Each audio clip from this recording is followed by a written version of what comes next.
Hey everybody, this is Erica, the technology nerd who likes to film stuff, and I am here at CES 2016 taking a look at some awesome stuff. I have the TabPro S that I've been playing a little bit around with.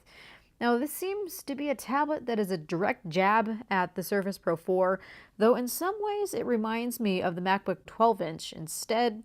I really have no idea why people are comparing this to the iPad Pro. The iPad Pro seems to me to be the annoying cousin that's just uninvited to the party sometimes, and people just like to say that it's related even though it's not really. The major thing about this tablet seems to be that it includes the keyboard where the Surface does not, so I have to give props to Samsung on that. So this device comes in both black and white, though I really like the clean, shimmery look of the white one instead of the black. It's funny because I usually like going for the black version of things, but the white one looks really nice. So it comes with either Windows 10 or Windows 10 Pro. And just like the fanless version of the Surface Pro 4, it has the Skylake Core M3 fanless processor in it. So running through some specs, we've got the 6th generation Intel Core M3 6Y30 processor. It's dual core, up to 2.2 gigahertz. It has Intel HD graphics 515, 4 gigabytes of RAM, and you have either 128 gigabytes or 256 gigabyte configurations for internal storage. Keep in mind these are not expandable, and you are maxed at 4 gigabytes of RAM as well. We've got a 5,200 milliamp hour battery, and Samsung claims it lasts for 10.5 hours and charges in 2.5 hours by the USB-C port. Now looking at this device, this is thinner and lighter than the Surface Pro 4, so I wonder how it's going to perform in comparison under sustained load. I wonder how well it's going to dissipate heat, given I know that AMOLED panel is very, very thin. The fanless Surface Pro 4 has a copper plate that goes in between the display and also the battery, which allows for passive cooling.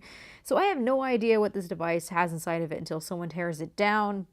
But still, in my use over the hour that I've had a chance to play with it, the machine is very nice and smooth feeling. It feels a lot like the Surface Pro 4 M3 to me. Just as a side note though, in terms of what the M3 is capable of, I've played around with it. That was on the Surface Pro 4. I could see that it can handle some basic photoshopping and also some basic video editing. We're talking about 1080p type content. So a major issue that people are going to have, especially when wanting to use Photoshop, is that this only has 4 gigabytes of RAM maximum. So as I mentioned, we have 128 gigabytes or 256 gigabytes of storage. Otherwise, you're going to need to get an external drive and to also use an adapter because you only have that USB-C port. The biggest thing about this product is that it has an AMOLED display, and Samsung is very proud of this since they say this is the first AMOLED display that's ever been on a laptop. It's 12 inches, it's 2160 by 1440, and this display is beautiful. I have to say, I'm really happy that this does not have a pentile arrangement. This is the same arrangement as the Tab S 10.1. So thankfully, not pentile. It actually does look high resolution. It's got 3 subpixels per pixel. Now looking at the calibration, just very basically of this display, I can see that it's very oversaturated. It's going to be that way out of the box. And I can see that skin tones, especially when firing up shows like something on Netflix, Chuck for example, skin tones look really quite reddish, and that's due to the oversaturation. But since this is a full Windows machine, I would be really curious to see if someone could create a calibration profile for it and see how it looks. So taking more of a look around the device, the frame, the sides are made out of a magnesium alloy. On the top we have the power button, we've also got the volume rocker, we've also got what look to be 2 microphones. On the front we have the ambient light sensor and also a 5 megapixel camera. On the bottom we have the port to dock the keyboard on. On the left hand side we have a button to click for activating the Windows menu and also a speaker.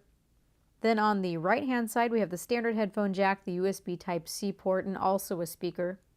Then on the back we have a 5 megapixel camera. This is an autofocus camera, and the back is made out of a matte-like plastic. So talking a bit about the keyboard, it also functions as a case, which are really nice. The whole thing is a really nice and slim package. It looks really pretty too. So the device itself is under 2 pounds, 1.5 pounds. It can't be very much heavier with the case on. As for how the keyboard feels, it feels all right to me. It definitely gets the job done, although it's not the best feeling keyboard that I've ever felt. The trackpad is made out of plastic, it's not glass like on the Surface Pro 4. But we do have the left click, the right click, and it does work really well. What I really like, though, is how I'm able to stand it up in a couple positions. So we have one where it's laying flat, so kind of in lap mode, and then we can make it sit upwards so that you can watch content. But still, I don't think this keyboard feels as premium as the one that we have on the Surface Pro 4. But it's included with it. I really can't complain, and the package together is really nice. I was also told that there is an optional Bluetooth pen that's in development, and the display is going to allow for 1,024 degrees of pressure, so I'm curious to see that when it comes out. That really looks like the Surface Pro 4. There was nothing on site to play with, unfortunately, since this is still in development. So I think this gives the Surface Pro 4 a run for its money, kind of, although it doesn't have all the ports that the Surface Pro 4 does. And this is where it reminds me of the MacBook 12-inch. It kind of reminds me of the MacBook 12-inch and in between the Surface Pro 4. I can't say that I'm really excited about this yet, though, because I don't know how much this is going to cost, and they're not going to let us know. So hang tight on this one. I think this is a really nice device. It feels great. I think the quality is really nice. It's beautiful, and it's fanless, and I'm actually really quite a fan of fanless devices. It is all banking on the price, though. And you have to decide whether or not the USB-C port limitation is going to bother you or not. So thank you everybody for watching. This has been Erica the Technology Nerd who likes to film stuff. Please rate, comment, and subscribe. And I'm going to be having more CES videos uploaded shortly, hopefully. So goodbye.